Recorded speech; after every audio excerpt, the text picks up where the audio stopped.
Hi, everybody. It's Shirley Gutkowski at Primal Air, and I am the author of Your New Baby's Face, More Than a Kissing Spot, or More Than a Kissing Spot, Your New Baby's Face. And this is the author of a guide for new parents or soon to be parents. This is an exciting time for a lot of people.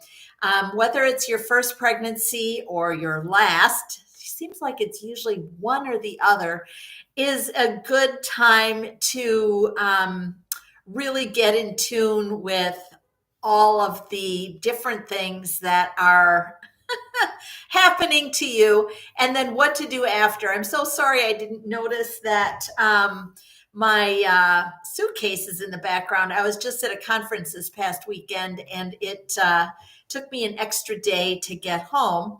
So not everything is back where it belongs. So this is a little bit about chewing. At the conference this weekend, I was talking with I think it was a chiropractor, talking about chewing and babies chewing. And they were very surprised to learn that babies who chew build bone in their upper arch and their mandible. And I said, it's just like when you're an old lady and they tell you to lift weights so that you can retain some bone mass. It's the same exact thing, except it's more important. Well, okay, it's the same level of importance with an infant.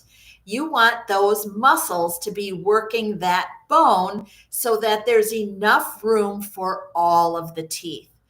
That is the critical component.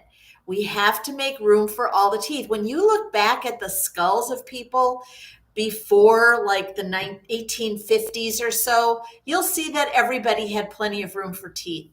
They had tons of room. They even had room between their adult teeth. So that's what we're trying to get back to. Getting enough room for all of the teeth. If there's enough room for all the teeth, there's enough room for the tongue. If there's enough room for the tongue, the airway, this part of your airway is bigger. And if that's bigger, you have better oxygenation and your nose will work. And when there's better oxygenation, meaning that the air goes all the way down to the last third of the lungs, where you have, I don't know, 50 or 80% more vasculation, right? So all of your veins and your arteries down there, there's so many more at that bottom third of your lungs as compared to the top 2/3.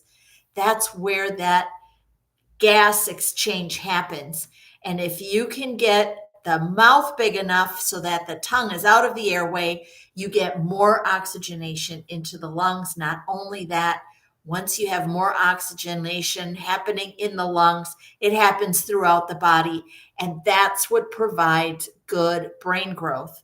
So it's a complete like super circle that starts right here in the little kissing spot of your new baby. So I hope that was helpful for you, and I hope it was short enough, and I hope you weren't too distracted by my suitcase wheels back there. Have a great rest of your day, and join me again, won't you? Just subscribe to here, and then I guess you get a little notification. Everybody's begging for subscription and bell pressing, and I'm not going to be putting out a lot of things every day or even every week. So I hope you'll take advantage of the little bell. Have a great week.